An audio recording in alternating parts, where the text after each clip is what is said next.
Friends, आज हम science 1 chapter 1 का जो प्रॉब्लम आपके जो क्वेश्चन से एक्सरसाइज में क्वेश्चन नंबर 5 उसका एक जो पहला प्रॉब्लम है उसको सॉल्व करेंगे।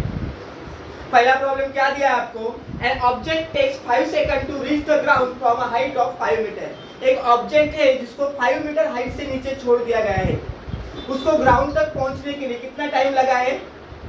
5 सेकंड लगा है। टाइम 5 मीटर हाइट से उसको नीचे छोड़ दिया तो नीचे ग्राउंड तक पहुंचने के लिए उसको कितना टाइम लगा? 5 सेकंड टाइम लगा है। ठीक है, तो आपको g की वैल्यू फाइंड आउट करनी है। कौन सी g की वैल्यू? उस प्लैनेट पर, जिस प्लैनेट पर आपने छोड़ा है उस ऑब्जेक्ट को, उस प्लैनेट की आपको g की वैल्यू फाइंड आउट करनी है। ठीक है, तो प्रॉब्लम को हम सॉल्व करना शुरू कर लेते हैं। पहले हम इस प्रॉब्लम में जो आपको गिवन है उसको लिखेंगे सॉल्व करते समय। तो हमारे पास क्वेश्चन नंबर 5 एक्सरसाइज गिवन क्या क्या दिया आपको? हम 3 स्टेप्स में इसको सॉल्व करेंगे। Given, to find and solution. ठीक है, तो क्वेश्चन में आपको दिया है an object takes 5 second. 5 second क्या होगा? टाइम होगा, राइट? 5 सेकंड क्या है? टाइम है। तो हम लिखेंगे गिवन में t टाइम कितना है? t equal to 5 second. ठीक है, आगे reach the ground from a height of 5 metre.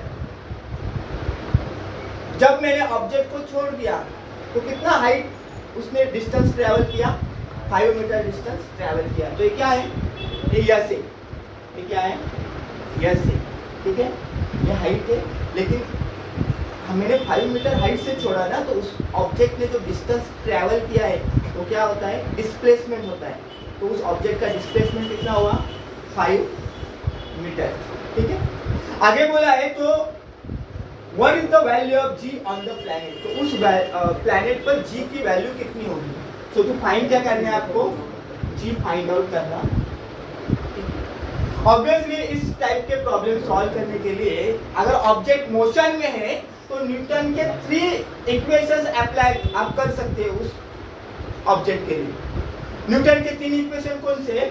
v is equal to U plus A T है, s is equal to U T plus half A T square है, and v square equal to you square plus twice A S है। ठीक है, कौन कौन से equation है? v is equal to U plus A T है। ठीक है, s is equal to U T plus half A T square एक इक्वेशन है, और न्यूटन का थर्ड इक्वेशन है for the object in motion. जब ऑब्जेक्ट मोशन में रहता है तब ये 3 इक्वेशन आते हैं। तो लास्ट इक्वेशन है v square equal to you square plus 2as, right? अभी इस 3 इक्वेशन में से आप कोई भी एक इक्वेशन का इस्तेमाल करके इस प्रॉब्लम को सॉल्व करते हैं। पहले मैं चेक करूंगा इन 3 इक्वेशन में से कौन सा इक्वेशन मुझे मेरे प्रॉब्लम के लिए अप्लाई हो सकता है। ठीक है, तो देखो यहाँ पे देखो t दिया है और s दिया है आपको, तो ऐसा मैं इक्वेशन फाइंड आउट करूंगा, उसमें से सिलेक्ट करूंगा जिसमें s भी होना चाहिए और t भी होना चाहिए। तो पहले इक्वेशन में s नहीं है तो पहले इक्वेशन, न्यूटन के पहले इक्वेशन को मैं ले लूंगा। ठीक है, सेकंड इक्वेशन में क्या है? s भी है और t भी है, चलो इसको ले सकते हैं हम। ठीक है, एंड न्यूटन के थर्ड इक्वेशन में क्या है? s तो है लेकिन t नहीं है, तो मैं थर्ड इक्वेशन को भी नहीं सिलेक्ट कर सकता। तो मैं कौन सा इक्वेशन सिलेक्ट करूंगा? न्यूटन का सेकंड इक्वेशन। ठीक है, तो इक्वेशन है s is equal to U T plus half A t का स्क्वायर। ये a क्या है? ये एक्सेलरेशन है। ठीक है, तो एक्सेलरेशन को मैं g में लिख सकता हूँ क्योंकि हमारा जो पहला लेसन है वो ग्रेविटेशन का है। तो जो एक्सेलरेशन होता है वो किसके वजह से होता है? ग्रेविटी के वजह से एक्सेलरेशन होता है। उसको क्या बोलते हैं हम? Acceleration due to gravity, small g करते हैं हम, right? So s is equal to U T plus half g t का स्क्वायर। ठीक है, इक्वेशन को मैंने चेंज कर दिया, a की जगह g लिख दिया। नाउ सी है, जब मैंने ऑब्जेक्ट को 5 मीटर हाइट से छोड़ दिया नीचे तो मेरी इनिशियल वेलोसिटी कितनी थी? इनिशियल वेलोसिटी थी 0, that is u is equal to 0। ठीक है, u is equal to 0। So मैं u यहाँ पे कितना पुट करूंगा? 0 पुट करूंगा। मैं वैल्यू पुट कर रहा हूँ। s की कितनी वैल्यू है? s है 5 मीटर, राइट? u कितना है? u 0 है। टाइम t कितना है? t है 5 सेकंड प्लस हाफ g कितना है? g तो मुझे फाइंड आउट करना है प्लैनेट का, और t कितना है? t है 5, तो 5 का स्क्वायर। ठीक है, now see here 5 equal to 0 into 5 कितना हुआ? 0 हुआ। ठीक है, प्लस हाफ जी और 5 का स्क्वायर कितना हुआ 25 right. Now 5 is equal to 0 को कैंसिल कर दो हाफ जी इंटू 25 राइट।